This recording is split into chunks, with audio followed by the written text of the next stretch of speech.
సాక్షాత్తు విష్ణుమూర్తి ఆయన ఇంకొక అవతారమైన కృష్ణుడి రూపంలో ఈ వ్రతాన్ని ఆచరించాడు. అదే అండి ఉమామహేశ్వర వ్రతం.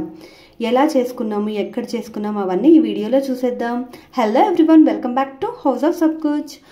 ఈ వ్రతాన్ని భాద్రపద మాసంలో పౌర్ణమి రోజు చేస్తే చాలా బాగుంటుంది. లేదంటే మిగతా సోమవారం కానీ శుక్రవారం కానీ ఏదైనా ఒక రోజు చేసుకోవచ్చు అనమాట, మనకు మంచి రోజు చూసుకొని. ఈ వ్రతాన్ని మేము ఎంతో మహిమలున్న గుడిలో చేసుకున్నాము. అదే అండి మర్కతలింగం, శంకర్పల్లిలో ఉంటుందన్నమాట. చండిప్ప అనే ఊర్లో చాలా ప్రసిద్ధిగాంచిందనమాట. సో నేను ముందు రోజే అన్ని పూజకి ఏమేమి కావాలో అవన్నీ సిద్ధం చేసేసుకున్నాను. దాంతోపాటు చీర కూడా ప్రీ ప్లీటింగ్ చేసేసుకొని అన్ని చీరకు కూడా చీర ప్లస్ మా పాపకు కానీ ప్రతిదీ ఏమేమి కావాలో అన్నీ ముందు రోజే ఒక ప్లేస్లో పెట్టేసుకున్నాను అనమాట. సో మార్నింగే లేసి వెళ్ళిపోవాలి కదా, ఇంట్లో ఉంటేనే మనకి హడావిడి అయిపోతాము. అలాంటిది ఒక ప్లేస్కి ప్రతిదీ తీసుకొని వెళ్ళి చెయ్యాలి అంటే సో కొంచెం ముందు జాగ్రత్త పడితేనే బెటర్ అనిపించింది అనమాట. సో పొద్దున్నే ఇంకా త్వరగా లేసేసి ఫ్రెష్ అప్ అయ్యి ఇంట్లో పూజ చేసేసుకున్నామన్నమాట. చేసేసుకున్నాక ఇంకా మా వాళ్ళు అప్పటికి లేవ్వలేదు. నేను మాత్రం ఫస్ట్ రెడీ అయిపోయాక లాస్ట్లో వాళ్ళని లేపేశాను. ఎందుకంటే వాళ్ళది ఎంతసేపు పడుతుందండి, మనది అయితే టైం పడుతుంది.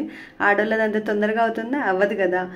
సో చాలా ఫాస్ట్గానే రెడీ అవ్వడానికి ట్రై చేశాను. ఎందుకంటే మా డాడీ ఎంత కుదిరితే అంత తొందరగా అక్కడ గుడికి వచ్చేసామన్నాడు అనమాట. మనకు ఒక 1 hour పడుతుంది మన ఇంటి నుండి. ఇది మా పెళ్లి చీర అండి. పెళ్లిలో కట్టుకున్నాను, ఆ తర్వాత కొన్ని పుణ్యక్షేత్రాలకు కట్టుకుంటే మళ్ళీ ఇవాళ కట్టుకున్నాను అనమాట. ఫస్ట్ టైం నేను ఉమామహేశ్వర కథ చేస్తున్నందుకు పెళ్లి చీర మీద చేయాలనిపించింది. మా ఆయనకేమో పెళ్లి బట్టలు పట్టట్లేదు. చీరలు అంటే మనకు అదొక ప్లస్ పాయింట్ కదా, బ్లౌజ్ నెట్లో అట్లా చేసుకోవచ్చు. బట్ అబ్బాయిలకు పట్టవు కాబట్టి అన్నీ సర్దుకున్నాను. బట్ పటం మర్చిపోయాను. నాతో పాటు మా చెల్లెలు వాళ్ళు కూడా చేస్తున్నారు అనమాట. వాళ్ళకి రీసెంట్గానే పెళ్ళయింది కదా, సో అందరికీ తెలిసిందే కదా. సో పటం మాకు శంకర్పల్లిలో దొరికింది అదృష్టం కొద్దీ. సో శంకర్పల్లి నుంచి జస్ట్ 10 minutes ఉందండి మనకి. మన గూగుల్లో కూడా మరకతలింగం అని కొడితే వచ్చేస్తుంది. ఇక్కడ మనము దేవుడికి అభిషేకం చేసిన, ఒక చుట్లు తిరిగిన, ఓం నమ శివాయ అన్న, ఇలా ఇక్కడ ఏది చేసినా 1000 రెట్లతో సమానం అనమాట. టెంపుల్ యొక్క ప్రాముఖ్యత చాలా 11th century నాటి టెంపుల్ ఇది. అండ్ మంచిగా పొలాల మధ్యలో కన్స్ట్రక్ట్ అయ్యి ఉంది. ఆల్మోస్ట్ ఎవ్రీ పౌర్ణమికి అండ్ సండేస్, మండేస్, కొన్ని స్పెషల్ డేస్ ఖచ్చితంగా అన్నదానం జరుగుతుందన్నమాట. సో అక్కడ అభిషేకం టికెట్ తీసుకొని మనం అభిషేకం చేసుకోవచ్చు. అభిషేకానికి కావాల్సినవన్నీ మనం తెచ్చుకోవాలన్నమాట. ఆవు పాలు, పెరుగు, నెయ్యి, తేనె, ఇంకా ఆయనకి విభూతి అంటే ఇష్టం కదా, సో విభూతి, చక్కెర, కొబ్బరి నీళ్ళు, మీ ఇష్టం ఎంత మీకు సాధ్యపడితే అంత అన్నీ తీసుకొని వచ్చి మంచిగా అభిషేకం చేయొచ్చు అనమాట. ఫస్ట్ మా మమ్మీ, మా డాడీ అండ్ ఇంకొక ఆంటీ చేశారు. ఆ తర్వాత మేము అనేది స్టార్ట్ చేసాము. ఆ తర్వాత వెనకాలే అమ్మవారు కూడా ఉంటారనమాట. మా మమ్మీ ఇంకా మేమిద్దరం ఆడపిల్లలు మా గుడికి ఫస్ట్ టైం వచ్చామని ఇంకా ఓడిబియ్యం పోస్తాను మొక్కుకుందంట. సో ఓడిబియ్యం పోసిందనమాట చీర పెట్టి. సో అక్కడంతా పూజ అయిపోగానే ఇంకా వ్రతాలకి మా డాడీ యాక్చువల్గా పౌర్ణమి రోజు అయితే పాసిబుల్ ఉండదంట. బట్ అక్కడ మనకి తెలిసిన వాళ్ళు కొందరు ఉన్నారు. అలా కాబట్టే పౌర్ణమి రోజు మాకు పూజ చేసుకోవడానికి దొరికిందనమాట ఛాన్స్. అదృష్టం అని చెప్పుకోవాలి.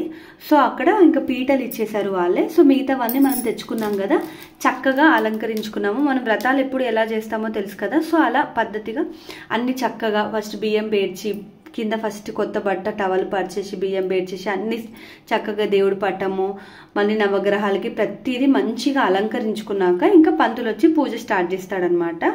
సో అన్ని ప్రతిదీ ఆవు నెయ్యి అయితే చాలా ఇంపార్టెంట్. నేను 2 ప్రమిదలు అనేది ఏర్పరచుకున్నాను అనమాట. ఒకటి ఆయిల్ తోటి, ఒకటి నెయ్యితోటి. ఆ తర్వాత పసుపు గౌరమ్మ అండ్ వినాయకుడిని కూడా స్థాపించేసి ఇంకా ఫస్ట్ దీపారాధన చేసి ఆ తర్వాత పూజ అనేది స్టార్ట్ చేసామన్నమాట. సో సత్యనారాయణ స్వామి వ్రతం లాగానే ఇక్కడ కూడా 5 కథలు అనేది ఉంటాయన్నమాట. సో 5 కథల్లో విష్ణుమూర్తి కథ కూడా వస్తుందన్నమాట. సో ఆ తర్వాత పూజ అంతా అయిపోగానే ఇంకా దేవుడు ఆశీస్సులు తీసుకున్నాక పంతులు గారి ఆశీస్సులు కూడా తీసుకున్నాము.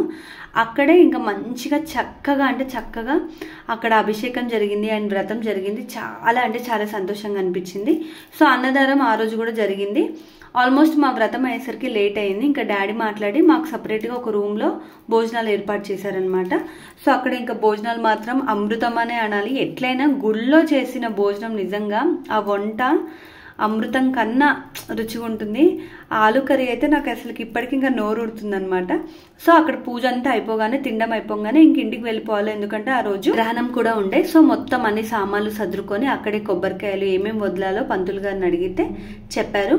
అలా మా పూజ అయిపోయింది. ఇక్కడ ఒక చిన్న రాయి ఉంటుందండి, ఆ రాయికి ఇంకా పవర్ అయిపోయింది, వద్దు వీడియో తీయొద్దు అంటే తీయలేదు. ఆ రాయి మీద మనం చేతులు పెట్టి మన మనసులో ఉన్న కోరికని ఖచ్చితంగా బలంగా పెడితే, మన కోరిక తీరితే ఆ రాయి ఆటోమేటిక్గా తిరుగుతుందంట. ఇంకా అలా పూజ అయిపోగానే ఇంకా మా మమ్మీ వాళ్ళు, ఆంటీ వాళ్ళు వెళ్ళిపోయారు. మేము అటు నుంచి మా ఇంటికి ఇంకా స్టార్ట్ అయిపోయాము. చాలా అంటే చాలా అద్భుతంగా అనిపించింది. మీరు వ్రతం చేసుకోకుండా ఆ గుడికి మాత్రం ఖచ్చితంగా వెళ్ళండి. అక్కడ వెళ్ళి మొక్కుకున్న ప్రతి కోరిక తప్పక తీరుతుందంట. సో వెళ్ళడానికి ట్రై చేయండి. Hope you like the video. Thank you. Keep watching. Please subscribe.